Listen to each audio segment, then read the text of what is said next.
Osiris, Rey. Puedes atravesar la Vía Láctea, el Nilo Celeste, y que el más allá te lleve hasta Orión.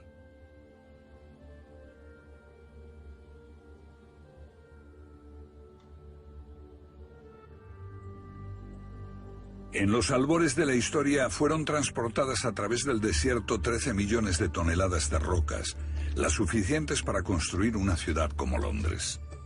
Durante décadas se edificaron enormes monumentos que hacen palidecer a la Catedral de San Pedro o al Empire State Building.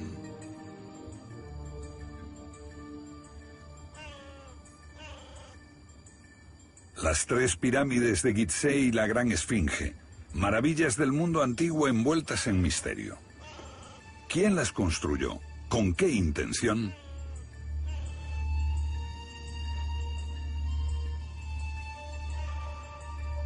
Dicen los expertos que se erigieron hace 4500 años como tumbas para los faraones.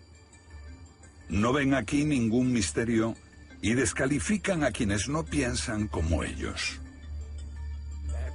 Las pirámides, en general, no son muy populares entre los egiptólogos porque son muy abundantes.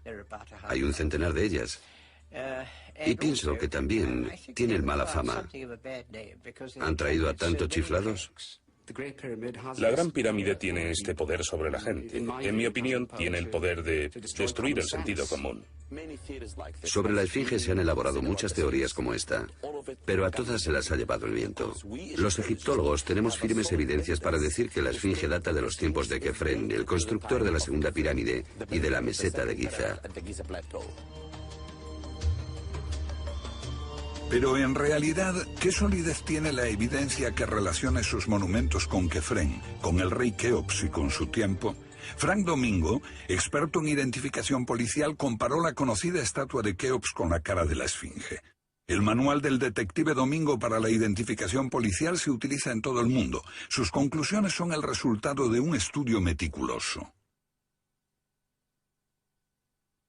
Después de examinar todas las medidas, ángulos y proporciones, mi conclusión es que la Gran Esfinge de Giza no corresponde al mismo individuo representado en la estatua del faraón Kefren. Desde 1993 la autoridad de los expertos ha sido cuestionada. Una nueva clase de investigadores, aplicando métodos de alta tecnología, desafía las opiniones aceptadas con pruebas que no pueden ser fácilmente rebatidas. Lo que se cuestiona es toda la historia de la civilización. Es posible que no haya ido en línea recta desde el estúpido hombre de las cavernas hasta nosotros, los listos, con nuestras bombas de hidrógeno y nuestra pasta de diente con rayas. No tengo dudas de que los egipcios fueron los herederos de unos conocimientos y una sabiduría más antigua. Es absurdo sugerir, como hacen los egiptólogos, que esos monumentos fueron creados en los orígenes de una civilización. Esos monumentos son el final de algo, no el comienzo de algo. Tenemos el enorme interés astronómico de las pirámides y los alineamientos estelares de los canales de ventilación. Estas claves nos están diciendo que la respuesta no está aquí, sino allí. Opuestos a la egiptología convencional, Robert Bauval y Graham Hancock no buscan objetos en el suelo. Su arqueología emplea computadoras para reconstruir el cielo de otras épocas. Mira, es realmente asombroso. Este conjunto se aproxima al año 10.500 a.C. El investigador John West aplicó la geología para llegar a una conclusión similar. Esa ciencia indica que la Gran Pirámide de Gizeh estuvo expuesta a intensas lluvias durante siglos y estas dejaron de caer hace miles de años. Para consternación de los egiptólogos, algunos geólogos apoyaron a John West. El periodista Paul Roberts cubrió este debate. West es la peor pesadilla de los académicos, porque llega con un plan bien desarrollado, bien presentado, descrito con coherencia, maravillosamente escrito y lleno de datos que no puedes refutar, y les rompe sus esquemas. ¿Cómo afrontar este desafío? Lo ignoran. Esperan que pase. pero no pasará. La erosión estuvo siempre a la vista de todos. ¿Por qué nadie la vio antes? Bueno, nadie buscaba eso. Es como si estás buscando patatas. Puedes recorrer un campo lleno de diamantes y ver una cantidad de asquerosas piedras brillantes donde querrías hallar patatas. La geología fue ignorada, nadie la buscaba y nadie la encontró.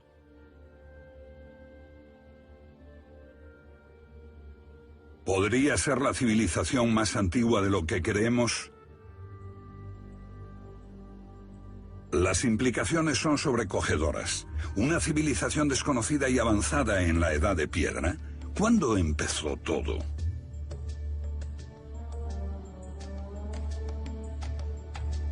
Los egiptólogos fijan la fecha en torno al año 3000 a.C., cuando se produce el comienzo repentino de la historia de Egipto.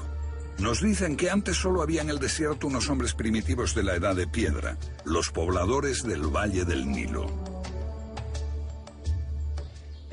Los egiptólogos cuentan con pocos medios para establecer la cronología del antiguo Egipto, pero esta es una de ellas. La lista de los reyes de Abidos. Y vemos aquí al faraón Seti diciéndole a su hijo Ramsés II, mira hijo, aquí están todos los reyes de Egipto, desde Menes, el primer rey de la primera dinastía.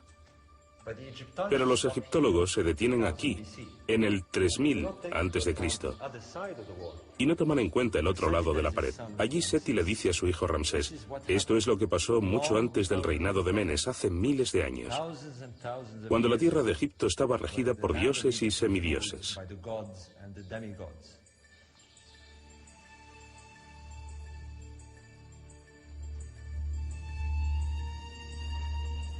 Según los libros de texto, Egipto surgió de la Edad de Piedra y de repente construyeron esas estructuras enormes y perfectas.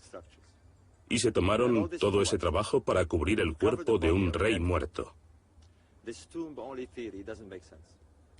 La teoría de que las pirámides son solo tumbas no tiene sentido. Solo 3 reyes de la cuarta dinastía faraónica construyeron esto en poco más de una vida. ¿Por qué? En cierto modo, estos monumentos parecen surgir de pronto desde un agujero negro de la historia de la arquitectura. Esta montaña de escombros fue dejada por la tercera dinastía. Esos cascotes pertenecen a la quinta. Es como si en la tercera dinastía se fabricara el modelo Ford T, en la cuarta el Porsche, y en la quinta, por una extraña razón, volvieran al velocípedo. Realmente no tiene ningún sentido. Los monumentos de Gizeh tienen rasgos peculiares. Por ejemplo, están situados con extrema precisión atravesando el paralelo 30. ¿Es una simple coincidencia? ¿O es que esa gente conocía la forma y las dimensiones exactas de la Tierra? Sería un milagro que esas gigantescas estructuras estuviesen impecablemente alineadas con los puntos cardinales al azar. Perfectamente respecto al este-oeste y también respecto al eje norte-sur. La precisión de esas alineaciones es extraña y no ha sido alcanzada en ninguna estructura moderna. ¿Cómo es posible que tal precisión se pudiera haber logrado hace casi 5000 años? Hace 500 años nuestra civilización no estaba segura de que la Tierra fuese una esfera. Y sus dimensiones solo se calcularon hace 300 años. Pero aquella gente ya las conocía.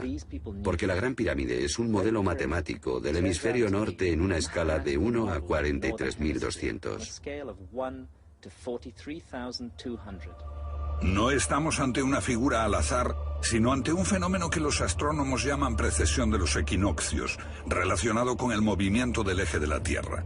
La Gran Pirámide incorpora el valor trascendental de pi, la relación del diámetro de una esfera con su circunferencia, base de las altas matemáticas. Lo que tenemos aquí es un sistema avanzado de matemáticas y tecnología, en tiempos en que se suponía que eso no existía. Para lograr incorporar esos valores, los constructores tuvieron que darle a la Gran Pirámide una inclinación de 52 grados. ¿Solo se trata de una coincidencia casual?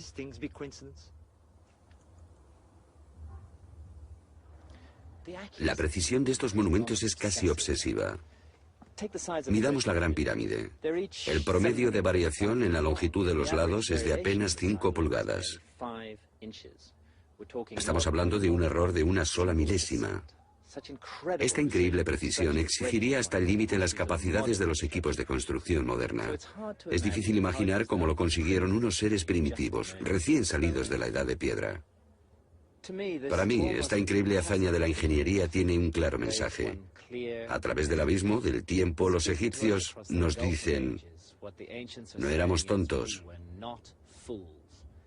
No éramos unos papanatas bailando al son de sacerdotes supersticiosos. Vean nuestros conocimientos y precisión. Nada hicimos por casualidad. Deben tomarnos en serio. Pero según muchos egiptólogos, los constructores de pirámides apenas merecen ser tomados en serio por su precisión. Utilizaban rampas primitivas, trabajadores esclavos e incluso no podían resolver dónde enterrarían al rey muerto. Abajo se halla esta cámara subterránea. El consenso académico la considera la cámara funeraria original y creen que fue abandonada para construir esta otra, a 40 metros de altura. El cambio de planes sobre la marcha les hizo dejar de lado esta cámara porque, según los egiptólogos, ellos procedían empíricamente por ensayo y error. Veamos ahora las junturas. No cabe ni siquiera una cuchilla de afeitar. Sin duda, esto es la muestra de una muy alta tecnología y de una meticulosa planificación. No fueron gente que emplease trabajo esclavo ni que cometiera este tipo de errores. Y sin duda, no cambiaron de opinión sobre dónde situar una cámara dentro de una pirámide. Modificar el diseño interior una vez es una locura. Hacerlo 2 veces es sencillamente inconcebible.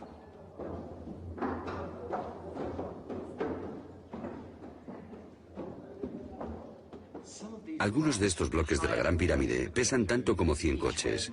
A los egiptólogos no les sorprende. Pero, sinceramente, nosotros estamos muy perplejos. Soy ingeniero y puedo decir que para levantar bloques de este tamaño se necesita una grúa especial. Pero si estas gentes no tenían estas máquinas, ni siquiera la más simple polea o rueda, y si utilizaban simples herramientas de cobre, entonces, ¿cómo lo hicieron?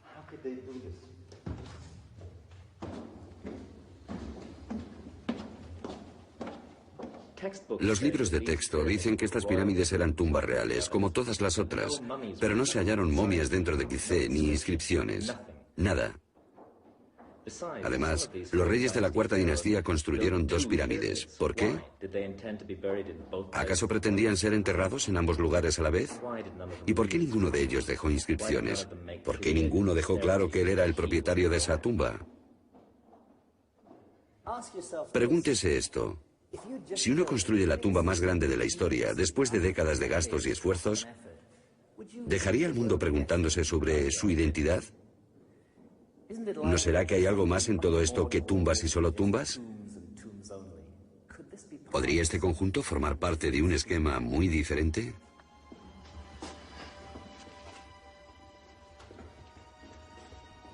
La cámara del rey. El recinto más sagrado, una sala con muchos misterios, pero todo lo que contiene es una caja de granito vacía. Chris Dunn es un americano experto en perforaciones. Es una obra increíble y un misterio. ¿Cómo lo hicieron? La típica manera de hacerlo primitivamente sería con una sierra de arco, un berbiquí, y perforarían la pieza utilizando arena o un diamante. Para mí eso sería demasiado trabajoso, llevaría demasiados años. Bien, entonces, ¿cómo crees que lo hicieron? Creo que debieron utilizar una herramienta potente. Si lo hiciéramos hoy, tendríamos que perforar el granito a unas 2 milésimas de pulgada por revolución de taladro. ¿Crees que sus taladros podrían girar a esa velocidad? No, deberían girar mucho más rápidamente. ¿Más rápidamente? Sí, unas 10 veces más rápido.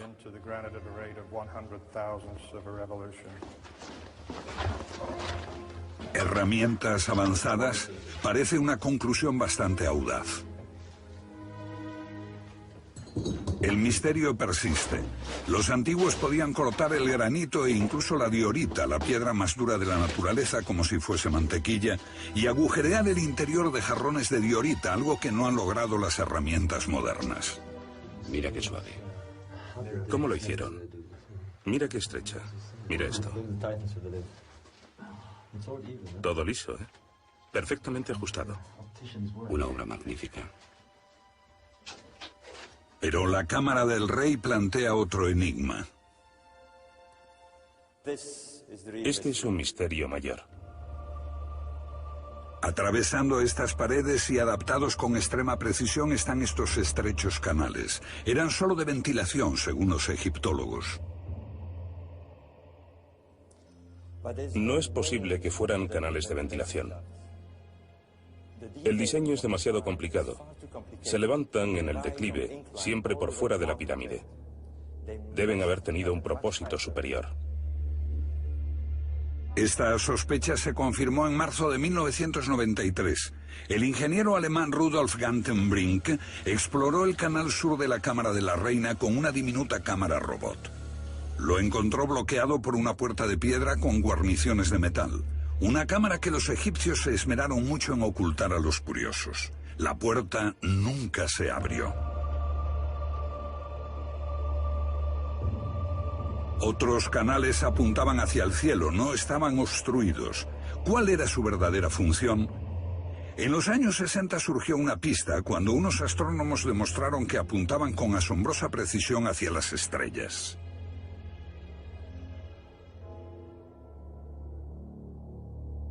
Este canal apuntaba a Alfa Draconis, la estrella polar en el tiempo de las pirámides.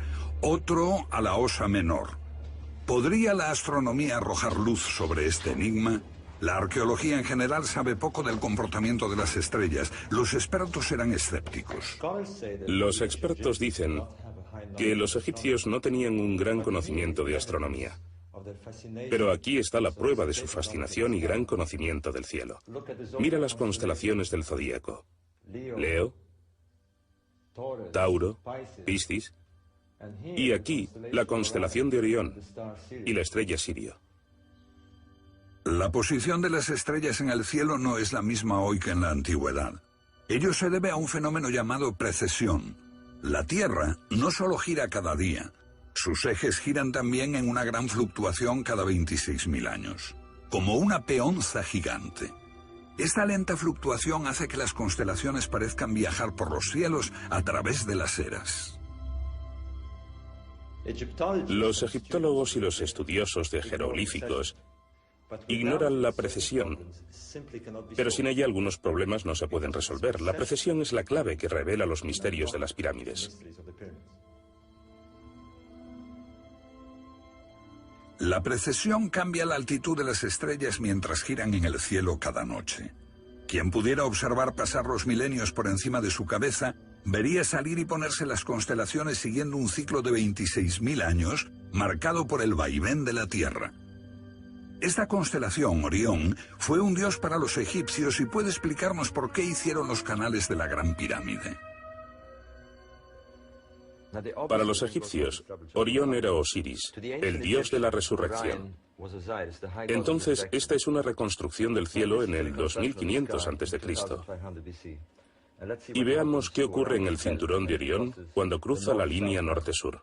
El canal de la Cámara del Rey apuntaba a Orión, el dios Osiris. A la izquierda de Orión, aquí, está Sirio. Para los egipcios era la estrella de Isis, la esposa de Orión. Y fue maravilloso descubrir esto. Si este canal de la Cámara del Rey apuntaba a Orión, el canal de la Cámara de la Reina apuntaba a Sirio, a la diosa Isis. Los egipcios hicieron canales hacia las estrellas, sendas para llegar hasta Osiris e Isis, sus dioses de la resurrección. Para los egipcios, la llegada de Osiris y su consorte Isis miles de años antes del comienzo de la historia anunciaba el nacimiento de Egipto. Lo llamaron Tep Sepi, el comienzo del tiempo. Cuando Isis y Osiris crearon el Nilo, la tierra y su gente, y trajeron los frutos de la agricultura, el conocimiento, la generosidad, la belleza. Set, hermano de Osiris, siente celos de su felicidad y mata a Osiris. Corta su cuerpo en 14 pedazos y lo esconde en los sitios más oscuros. La tierra se sume en la violencia y el terror.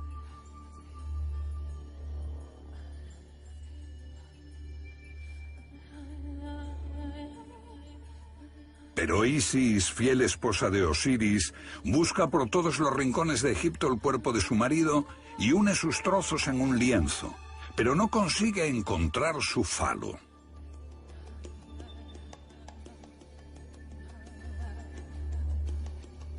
Entonces Isis coloca un falo artificial en la momia, se transforma en un ave y coge la semilla de su marido muerto.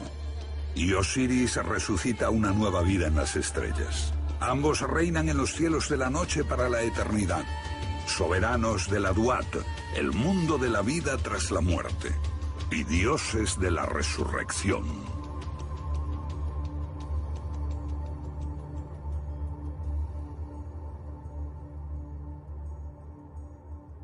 Le llevo dentro de la tumba de Unas, uno de los reyes de la cuarta dinastía. Aquí están las escrituras más antiguas de la historia. Estos son los textos de las pirámides. Contienen la clave del misterio de las pirámides. El significado de estos textos está casi olvidado, porque los egiptólogos lo interpretan como símbolos de una religión solar. Pero esta no es una religión del día y la vida. Es una religión de la noche y la muerte.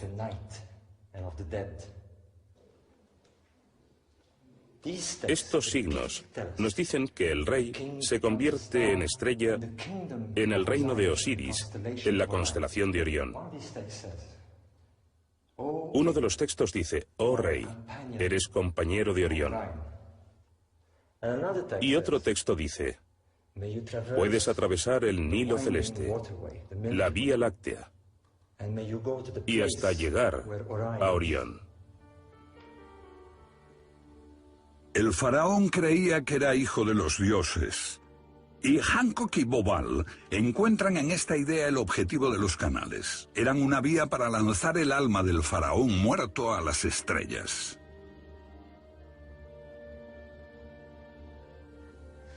Entonces, cuando moría un faraón, su cuerpo era momificado y preparado como Osiris, y su alma estaba lista para subir al cielo.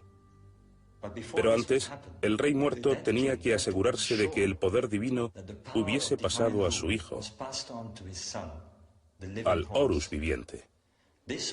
Esto se representaba en una dramática ceremonia llamada la apertura de la boca, en la cual se empleaban utensilios especiales para abrir la boca de la momia y devolverla a la vida. Entonces, se colocaba un falo artificial en la momia,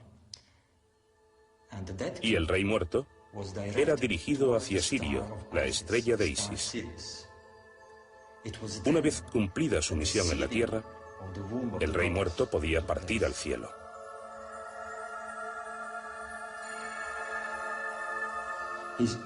En efecto, lo que tenemos aquí es una representación del mito de la resurrección de Osiris, expresada en términos estelares.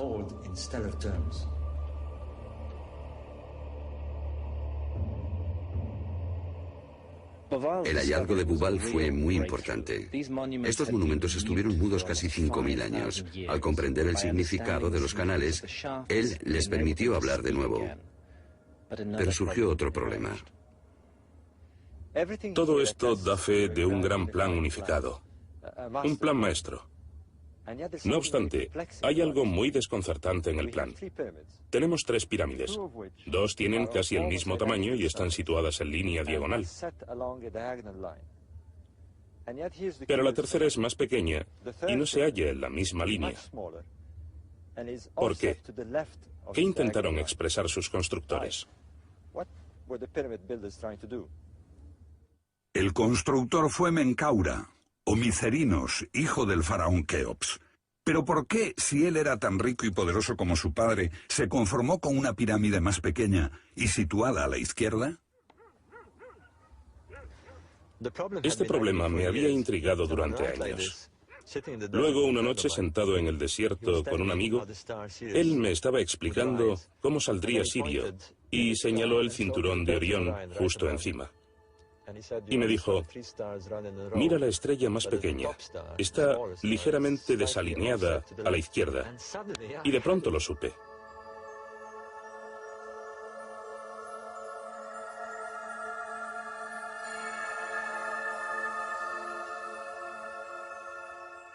Descubrir la correlación entre las pirámides y el cinturón de Orión fue solo el comienzo. Bobal buscaba más evidencias. Descubrió que los egipcios habían dado nombre de estrellas a otras dos pirámides de la cuarta dinastía. Una a Abu-Rubash y el otro a Zahuetalarian. Entonces vio el plan completo, un descubrimiento asombroso. La constelación de Orión, el dios Osiris, estaba representada en la Tierra. Pero algo no encajaba. Los egipcios relacionaban el Nilo con la Vía Láctea y las pirámides con Orión. Pero su equivalente en la Tierra no reflejaba la posición exacta de las estrellas en el año 2500 a.C., cuando se construyeron las pirámides de Gizeh.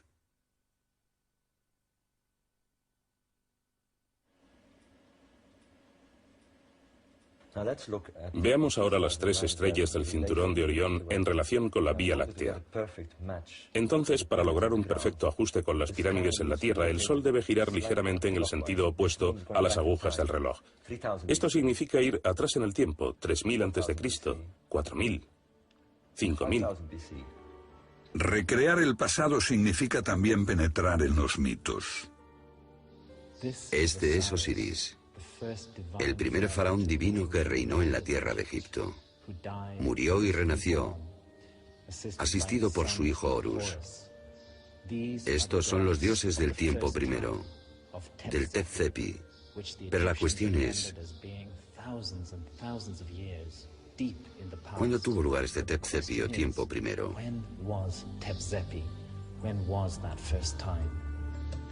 La precesión de las estrellas también tiene un tiempo primero. Este es el comienzo de su lento ciclo precesional, cuando inician su ascenso en el cielo. El tiempo primero de Orión tuvo lugar en el 10.500 a.C. Esta es la fecha hacia la cual se dirigía Bobal retrocediendo en el tiempo. 7000, 8, 9, 10. Y en el 10.500 a.C., en ese año logramos un perfecto ajuste. Es absolutamente asombroso. La disposición corresponde al 10.500 a.C. Las pautas en el cielo y en la tierra se unen con misteriosa precisión en ese tiempo primero de Osiris, cuando Orión comienza su ascenso en el 10.500 a.C. ¿Trataban los egipcios de señalar el tiempo primero de sus mitos? ¿Su Tep-Sepi, cuando Osiris reinaba como su primer faraón divino? ¿Tuvo lugar su génesis en el 10.500 a.C.?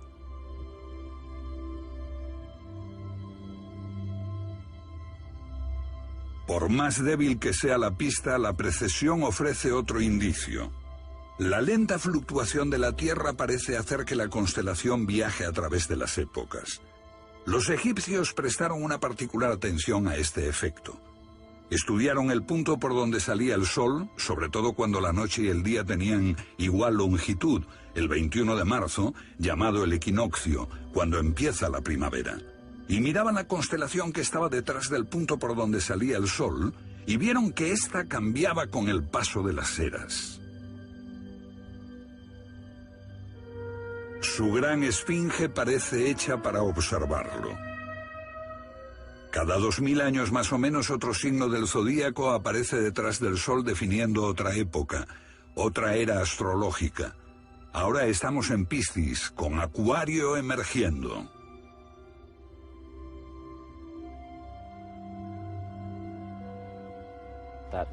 Ese momento era de enorme importancia para los egipcios.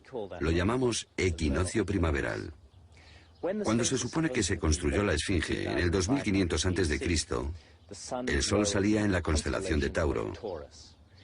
Hubiera sido totalmente absurdo para un faraón haber construido un marcador equinoccial con forma de león en esa época. De hecho, existe solo una época en que hubiera sido apropiado para la esfinge su construcción con la forma que tiene. La era de Leo, que empezó en el milenio 11 a.C. Un tenue rastro de claves que llevan a la prehistoria, a la edad de piedra, miles de años antes del nacimiento de la civilización. ¿Se trata de una conclusión forzada? Quizá. Pero otro investigador con un enfoque diferente llega a una conclusión similar. John West, escritor y egiptólogo independiente, descubrió que las rocas erosionadas por el agua de este lugar tienen exactamente la misma forma que el lecho de rocas gastado por el tiempo de la esfinge y su foso. No se precisa ser geólogo para mirar y ver lo que pudo haber causado ese tipo de desgaste del tiempo. Solo el agua cayendo en torrentes sobre la pared del recinto pudo producir esos contornos redondeados.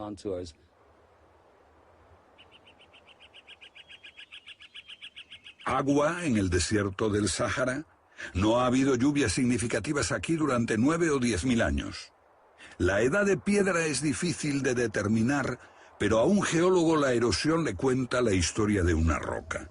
Son la muestra de años de exposición al viento y la arena.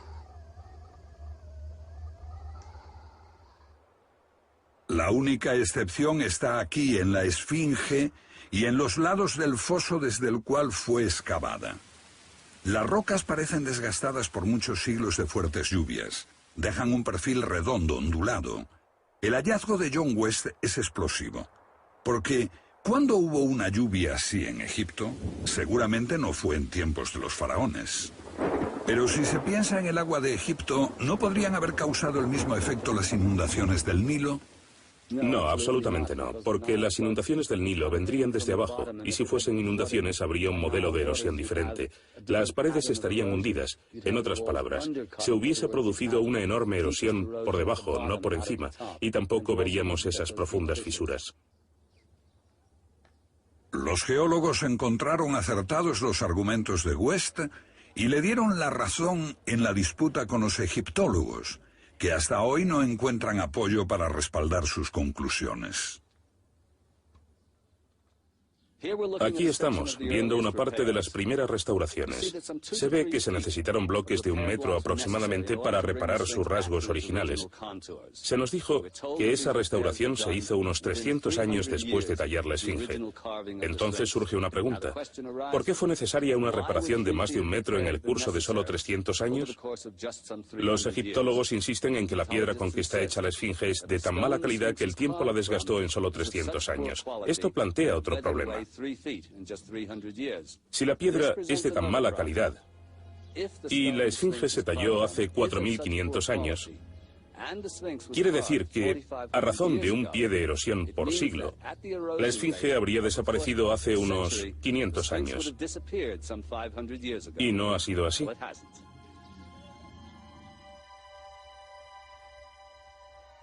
La esfinge se erosionó por las fuertes lluvias mucho tiempo antes de los faraones y las pirámides. ¿Cuándo cayeron esas lluvias en Egipto?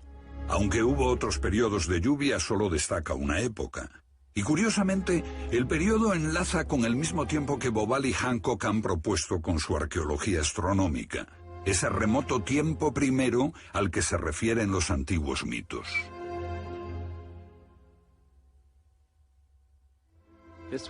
En esta época, la Tierra estaba pasando por un cataclismo sin precedentes. Hace 12.500 años se produjo una auténtica catástrofe. Fue al final de la última era glaciar. Había habido 50.000 o 60.000 años de condiciones relativamente estables, con millones de kilómetros cuadrados de hielo cubriendo el hemisferio norte.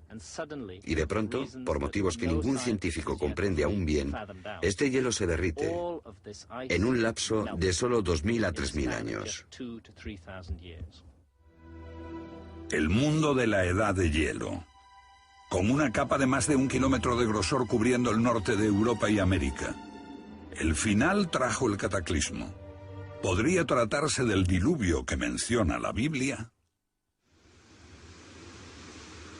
Egipto sufrió profundos cambios al final de la era glaciar, sobre todo en el 10.500 a.C., cuando unas inundaciones excepcionales cubrieron el terreno de aluvión. Esto arrasó el valle del Nilo y el delta en general.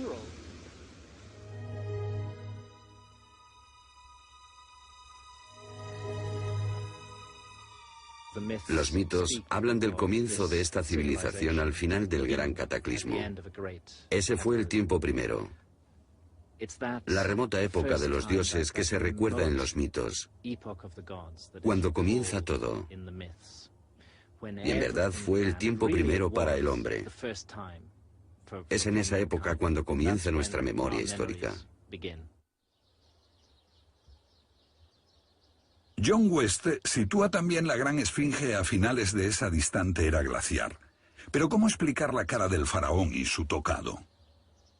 Mire ahora la cabeza. Vea que está en mejor estado que el cuerpo. Aunque la cabeza esté hecha con piedra caliza más dura, la diferencia entre su estado y el del resto es enorme. Y algo más importante, la cabeza es sumamente pequeña. Vista desde el aire, se ve que el cuerpo de la esfinge es largo y aplanado, y la cabeza es como una cabeza de alfiler encima. Para nosotros, esta es una prueba de que se hizo de nuevo. O sea, no es la original. En algún momento de la historia, se hizo otra cabeza para la esfinge.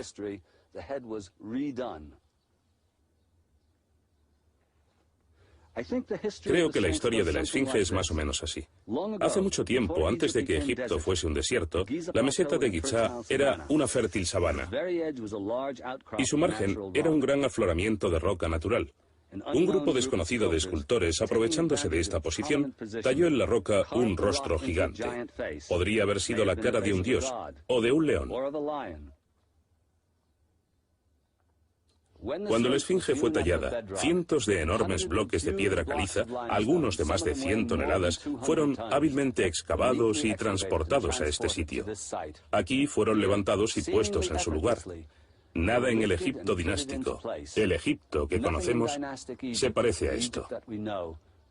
Todo apunta a otra época más temprana. Pasó el tiempo. El cambio de los patrones meteorológicos trajo lluvias torrenciales a esta zona, marcando el fin de la edad de hielo. Las lluvias desgastaron al león, que quedó como lo vemos hoy. Cuando cesaron las lluvias, las fértiles sabanas se convirtieron en desierto. La arena llevada por el viento enterró la estatua hasta el cuello. Durante miles de años protegieron el cuerpo y sus rasgos del desgaste del agua. Pero ¿qué pasó con la cara? Siguió erosionándose y reduciéndose de tamaño. Posiblemente se volvió a tallar. Los reyes de la cuarta dinastía que construyeron las pirámides en torno al 2500 a.C. descubrieron la esfinge y la reconstruyeron. El faraón Kefren no construyó la esfinge, la restauró. ¿Hubo o no hubo un génesis temprano para Egipto y la civilización humana? Estos monumentos han visto pasar los milenios guardando su secreto en majestuoso silencio. Bobal y Hancock ven los cielos y las constelaciones reflejados en ellos. Ven a los antiguos astrónomos dejando testimonio de una asombrosa época pasada.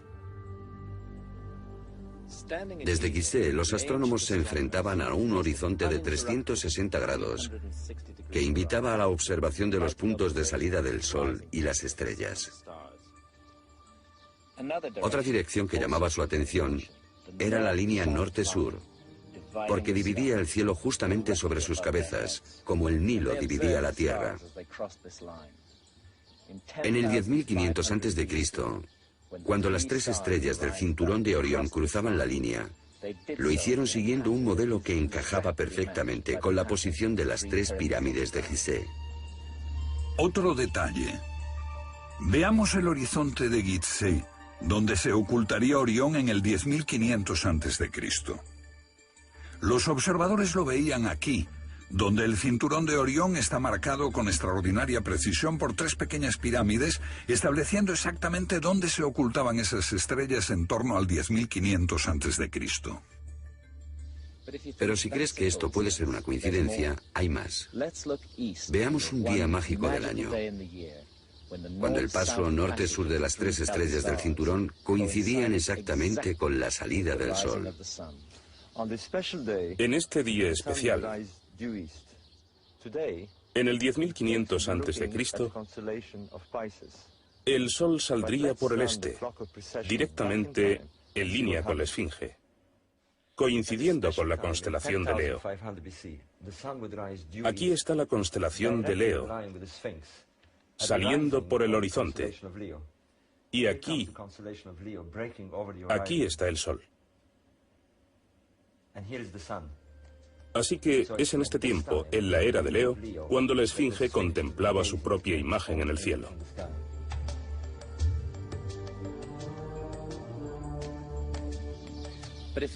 Pero si esto no es suficiente, aún hay más. ¿Por qué está desplazada la Esfinge hacia la derecha del eje principal este-oeste de esta pirámide? ¿Y por qué está esa calzada inclinada hacia el sur? Los constructores no hicieron nada al azar. Entonces, ¿cuál es el significado de este curioso desplazamiento? La calzada tiene 14 grados de desplazamiento y la Esfinge está ligeramente a la izquierda. ¿Por qué? La computadora tiene la respuesta. Nos muestra que es el lugar donde saldría el Sol, exactamente en la dirección de la calzada. 14 grados a la derecha, en perfecta alineación con la calzada. Entonces, veamos lo que tenemos aquí.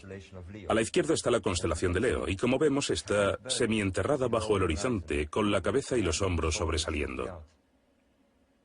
Es lo que ellos veían al mirar al este, el Sol que sale a lo largo de la dirección del camino, y a la izquierda, la Esfinge, semienterrada en la arena. Igual que la constelación de Leo cuando ascendía, con la cabeza y los hombros sobresaliendo por la línea del horizonte.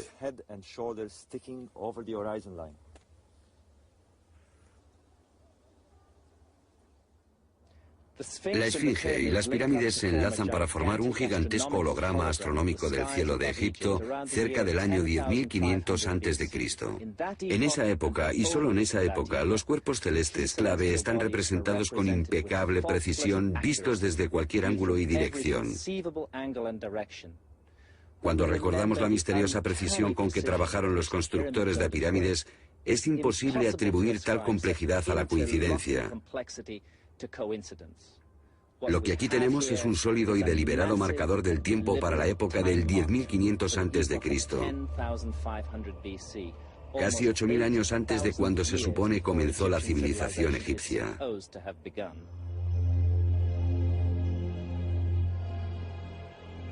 Para los egipcios, esto era Rostau, la entrada al más allá, donde reina Osiris entre los muertos.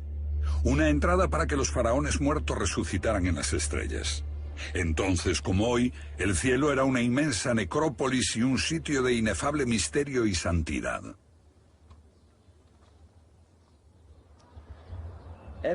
Toda civilización alude a una creación a través de un mito, un comienzo, pero los egipcios eran muy claros sobre lo que había sucedido en el principio. Nos dicen que la tierra estaba toda cubierta de agua y que la tierra física, material, surgió del agua y tuvimos un montículo primitivo donde se inició la creación, donde hubo un primer amanecer, una primera salida del sol. Es como si el rey que construyó esas pirámides estuviera representando ese momento, ese tiempo de los dioses. Sería normal querer fijarlo en una expresión grandiosa.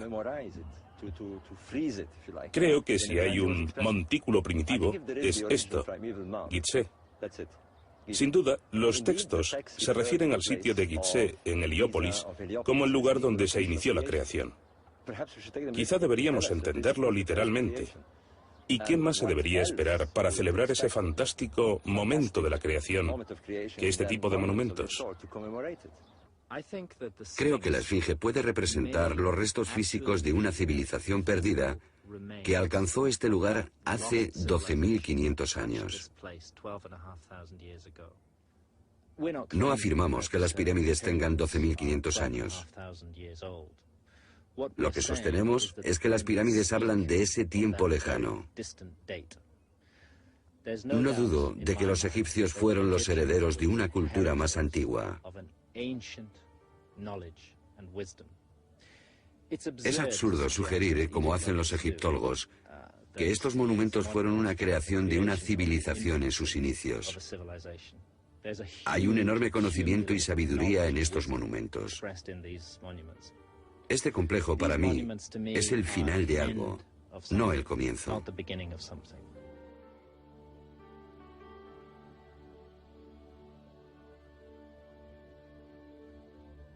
Se han construido muchos monumentos desde los tiempos de las pirámides de Gizeh. ¿Persiste una memoria distante de una grandeza más antigua? ¿O la teoría podría ser errónea? Esta gente habitaba un mundo que apenas podemos imaginar. ¿Qué conocimiento heredaron de la profundidad de la prehistoria? Si aceptáramos esa opinión alternativa, pensemos a dónde nos conduce. Tenemos una civilización antediluviana, pero luego no tienes nada. No tienes nada. ¿Por cuánto tiempo? ¿1000, 2000 años? Y entonces comienza de nuevo. ¿Dónde está la conexión? ¿Dónde están las otras evidencias de esta cultura? Muéstreme un trozo de cerámica, una herramienta, una inscripción, cualquier trozo de escultura o cualquier sitio arqueológico que provenga de este periodo. Es como hablar de Magallanes después de dar la vuelta al mundo y seguir afirmando que el mundo es plano, porque ¿dónde están los otros que dieron la vuelta al mundo? Lo que está en cuestión aquí es la historia completa de la civilización. Puede que no haya ido en línea recta desde el estúpido hombre de las cavernas hasta nosotros, los listos, con nuestra bomba de hidrógeno y nuestra pasta de dientes a rayas. West, Bobal y Hancock creen que una cultura desconocida más temprana puede haber dejado su huella en los corredores subterráneos de la Gran Pirámide, o en este valle y templos funerarios a los pies de la Gran Esfinge. Oficialmente están fechadas en los tiempos de los faraones, pero solo existe una tenue evidencia circunstancial. Su austeridad desnuda e impresionante desconcierta a los arqueólogos. Son muy diferentes a las construcciones posteriores que conocemos de Egipto.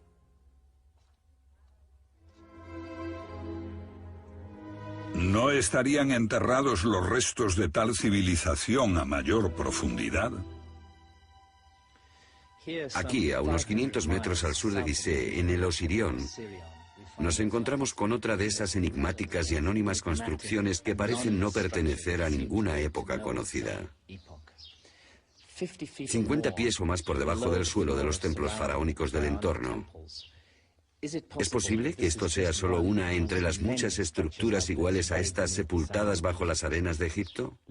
Con su austera e impresionante simplicidad, estos monumentos no se parecen a nada del antiguo Egipto.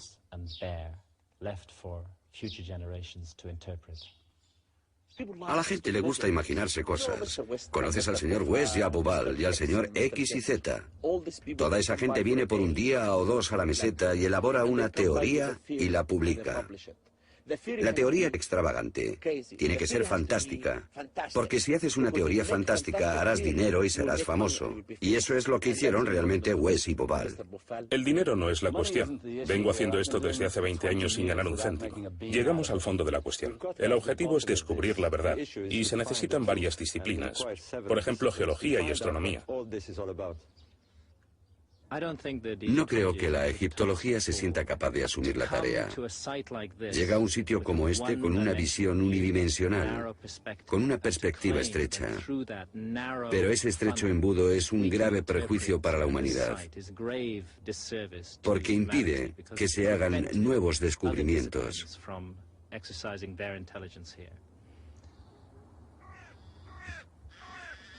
Los egipcios creían que hubo un tiempo primero, un génesis, cuando gobernaban los dioses. El mayor complejo sagrado de la Tierra permanece como un monumento a esa creencia. La Gran Esfinge es un legado dejado por una civilización desconocida. ¿Se construyeron las pirámides al azar, como creen los expertos? o mediante un plan prefijado que se inició antes del comienzo de la historia y se transmitió a los faraones para completarlo.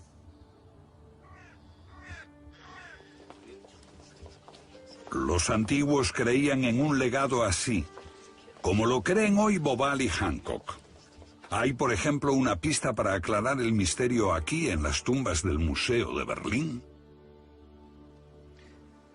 Es como un mapa del tesoro, incluso con una X, pero sin las señales suficientes para descubrir dónde están enterradas las monedas de oro. Este antiguo papiro cuenta cómo Keops, el constructor de la Gran Pirámide, buscaba en Heliópolis una misteriosa caja negra que contenía el número de las cámaras secretas del santuario de Thoth. ¿Qué era este cofre de Thoth? ¿Algún recipiente de la antigua sabiduría que Keops necesitaba para construir su pirámide?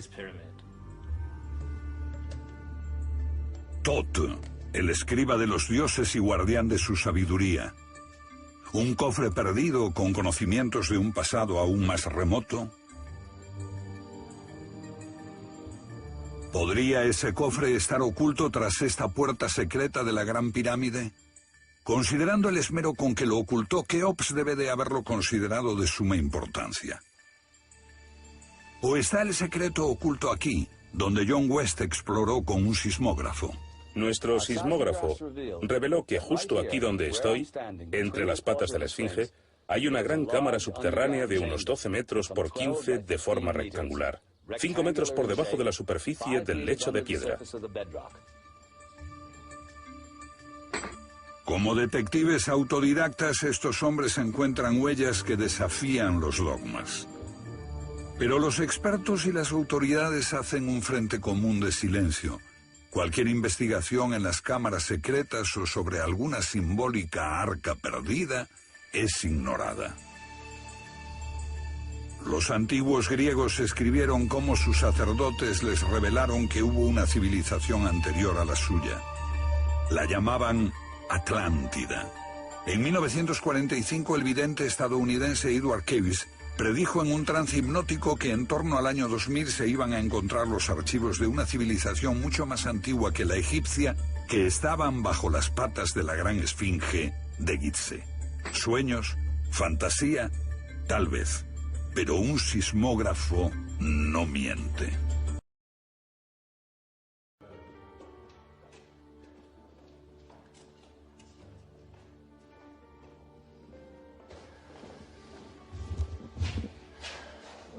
Osiris, Rey, puedes atravesar la Vía Láctea, el Nilo Celeste, y que el más allá te lleve hasta Orión.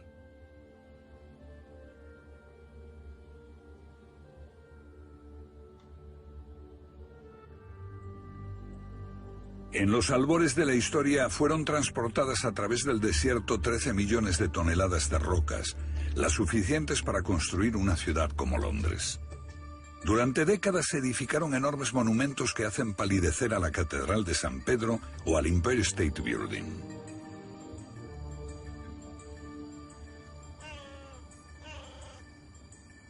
Las 3 pirámides de Gizeh y la Gran Esfinge, maravillas del mundo antiguo envueltas en misterio. ¿Quién las construyó? ¿Con qué intención?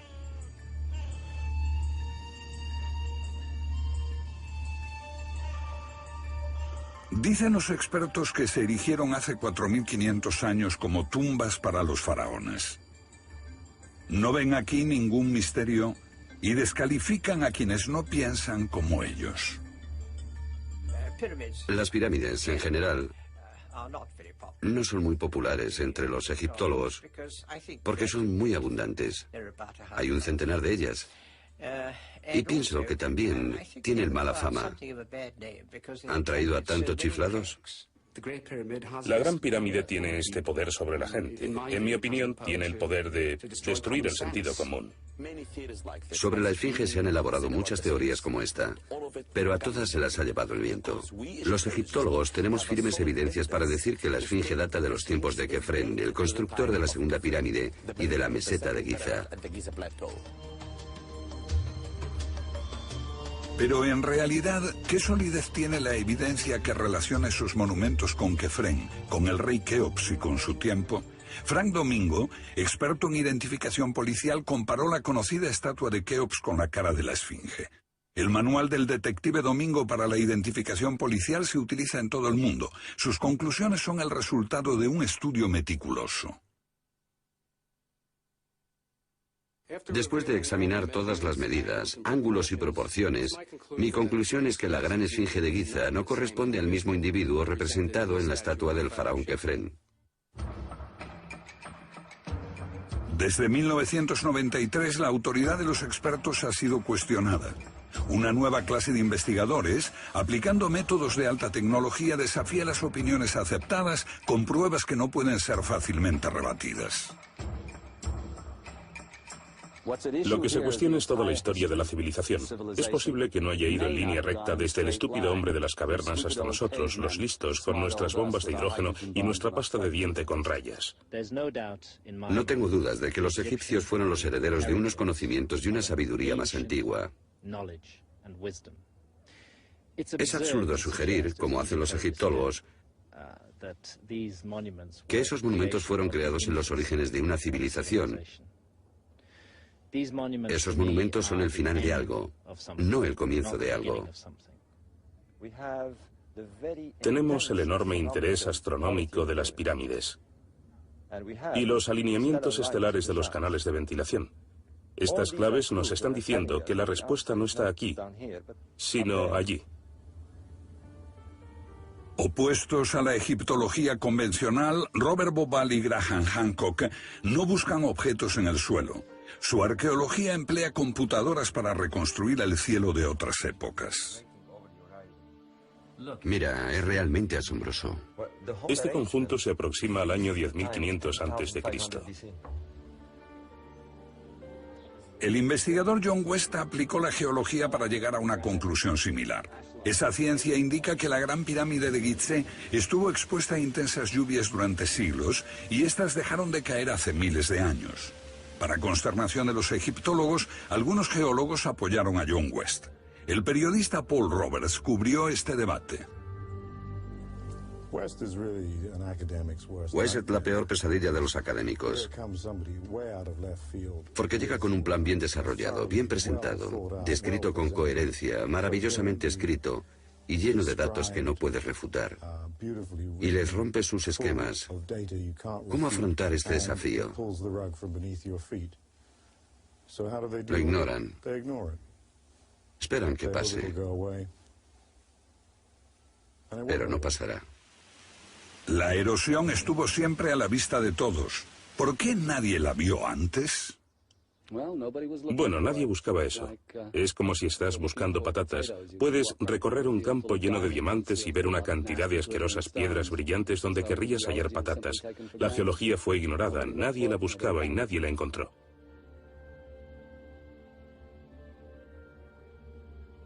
¿Podría ser la civilización más antigua de lo que creemos? Las implicaciones son sobrecogedoras. Una civilización desconocida y avanzada en la Edad de Piedra. ¿Cuándo empezó todo?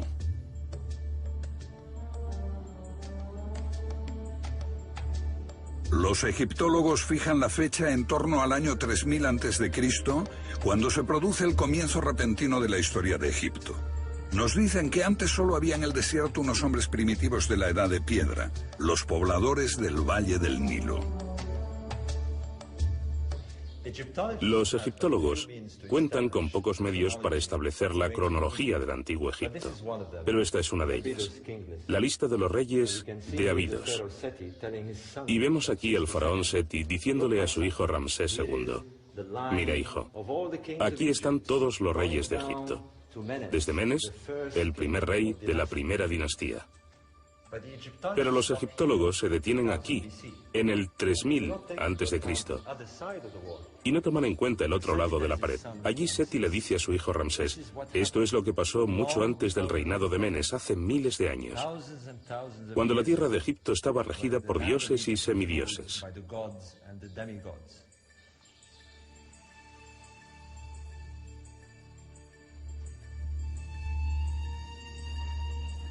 Según los libros de texto, Egipto surgió de la Edad de Piedra. Y de repente construyeron esas estructuras enormes y perfectas. Y se tomaron todo ese trabajo para cubrir el cuerpo de un rey muerto. La teoría de que las pirámides son solo tumbas no tiene sentido. Solo 3 reyes de la cuarta dinastía faraónica construyeron esto en poco más de una vida. ¿Por qué? En cierto modo, estos monumentos parecen surgir de pronto desde un agujero negro de la historia de la arquitectura. Esta montaña de escombros fue dejada por la tercera dinastía. Esos cascotes pertenecen a la quinta. Es como si en la tercera dinastía se fabricara el modelo Ford T, en la cuarta el Porsche, y en la quinta, por una extraña razón, volvieran al velocípedo. Realmente no tiene ningún sentido.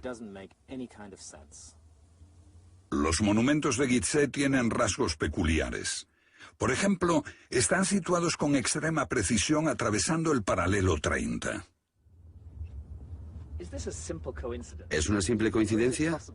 ¿O es que esa gente conocía la forma y las dimensiones exactas de la Tierra?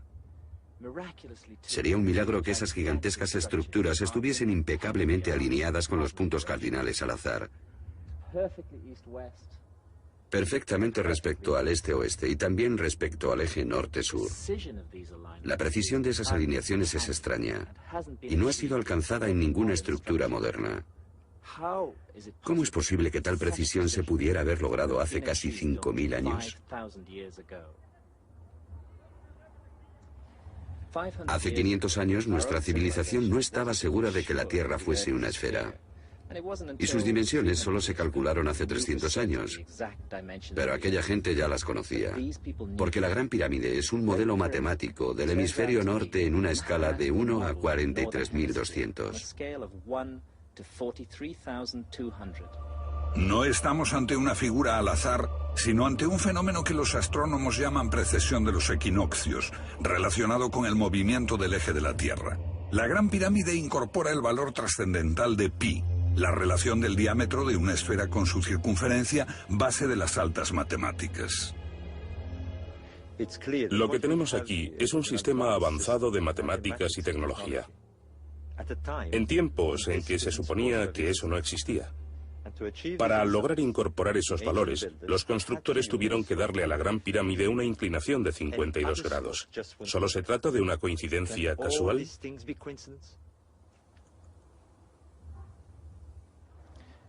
La precisión de estos monumentos es casi obsesiva. Midamos la Gran Pirámide. El promedio de variación en la longitud de los lados es de apenas 5 pulgadas. Estamos hablando de un error de una sola milésima. Esta increíble precisión exigiría hasta el límite las capacidades de los equipos de construcción moderna. Es difícil imaginar cómo lo consiguieron unos seres primitivos, recién salidos de la Edad de Piedra. Para mí, esta increíble hazaña de la ingeniería tiene un claro mensaje. A través del abismo, del tiempo, los egipcios nos dicen: no éramos tontos. No éramos unos papanatas bailando al son de sacerdotes supersticiosos. Vean nuestros conocimientos y precisión. Nada hicimos por casualidad. Deben tomarnos en serio. Pero según muchos egiptólogos, los constructores de pirámides apenas merecen ser tomados en serio por su precisión. Utilizaban rampas primitivas, trabajadores esclavos e incluso no podían resolver dónde enterrarían al rey muerto. Abajo se halla esta cámara subterránea. El consenso académico la considera la cámara funeraria original y creen que fue abandonada para construir esta otra, a 40 metros de altura. El cambio de planes sobre la marcha les hizo dejar de lado esta cámara porque, según los egiptólogos, ellos procedían empíricamente por ensayo y error. Veamos ahora las junturas. No cabe ni siquiera una cuchilla de afeitar. Sin duda, esto es la muestra de una muy alta tecnología y de una meticulosa planificación. No fueron gente que emplease trabajo esclavo ni que cometiera este tipo de errores. Y sin duda, no cambiaron de opinión sobre dónde situar una cámara dentro de una pirámide. Modificar el diseño interior una vez es una locura. Hacerlo 2 veces es sencillamente inconcebible.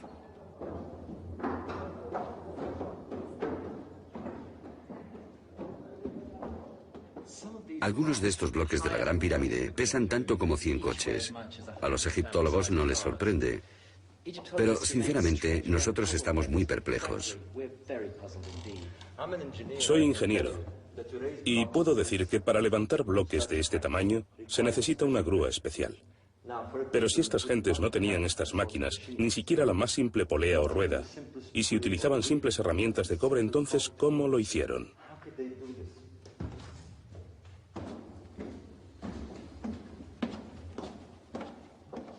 Los libros de texto dicen que estas pirámides eran tumbas reales, como todas las otras, pero no se hallaron momias dentro de Gizeh ni inscripciones. Nada. Además, los reyes de la cuarta dinastía construyeron 2 pirámides. ¿Por qué? ¿Acaso pretendían ser enterrados en ambos lugares a la vez? ¿Y por qué ninguno de ellos dejó inscripciones? ¿Por qué ninguno dejó claro que él era el propietario de esa tumba? Pregúntese esto. Si uno construye la tumba más grande de la historia, después de décadas de gastos y esfuerzos, ¿dejaría al mundo preguntándose sobre su identidad? ¿No será que hay algo más en todo esto que tumbas y solo tumbas? ¿Podría este conjunto formar parte de un esquema muy diferente?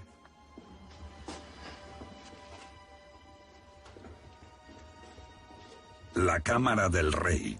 El recinto más sagrado, una sala con muchos misterios, pero todo lo que contiene es una caja de granito vacía. Chris Dunn es un americano experto en perforaciones. Es una obra increíble y un misterio. ¿Cómo lo hicieron? La típica manera de hacerlo primitivamente sería con una sierra de arco, un berbiquí, y perforarían la pieza utilizando arena o un diamante. Para mí eso sería demasiado trabajoso, llevaría demasiados años. Bien, entonces, ¿cómo crees que lo hicieron? Creo que debieron utilizar una herramienta potente. Si lo hiciéramos hoy, tendríamos que perforar el granito a unas 2/10 milésimas de pulgada por revolución de taladro. ¿Crees que sus taladros podrían girar a esa velocidad? No, deberían girar mucho más rápidamente. ¿Más rápidamente? Sí, unas 10 veces más rápido.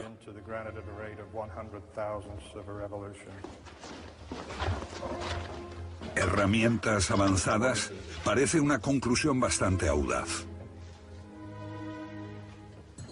El misterio persiste. Los antiguos podían cortar el granito e incluso la diorita, la piedra más dura de la naturaleza, como si fuese mantequilla, y agujerear el interior de jarrones de diorita, algo que no han logrado las herramientas modernas. Mira qué suave. ¿Cómo lo hicieron? Mira qué estrecha. Mira esto. Todo liso, ¿eh? Perfectamente ajustado. Una obra magnífica. Pero la Cámara del Rey plantea otro enigma. Este es un misterio mayor. Atravesando estas paredes y adaptados con extrema precisión están estos estrechos canales. Eran solo de ventilación, según los egiptólogos. No es posible que fueran canales de ventilación. El diseño es demasiado complicado. Se levantan en el declive, siempre por fuera de la pirámide. Deben haber tenido un propósito superior. Esta sospecha se confirmó en marzo de 1993. El ingeniero alemán Rudolf Gantenbrink exploró el canal sur de la Cámara de la Reina con una diminuta cámara robot. Lo encontró bloqueado por una puerta de piedra con guarniciones de metal. Una cámara que los egipcios se esmeraron mucho en ocultar a los curiosos. La puerta nunca se abrió. Otros canales apuntaban hacia el cielo, no estaban obstruidos. ¿Cuál era su verdadera función? En los años 60 surgió una pista cuando unos astrónomos demostraron que apuntaban con asombrosa precisión hacia las estrellas.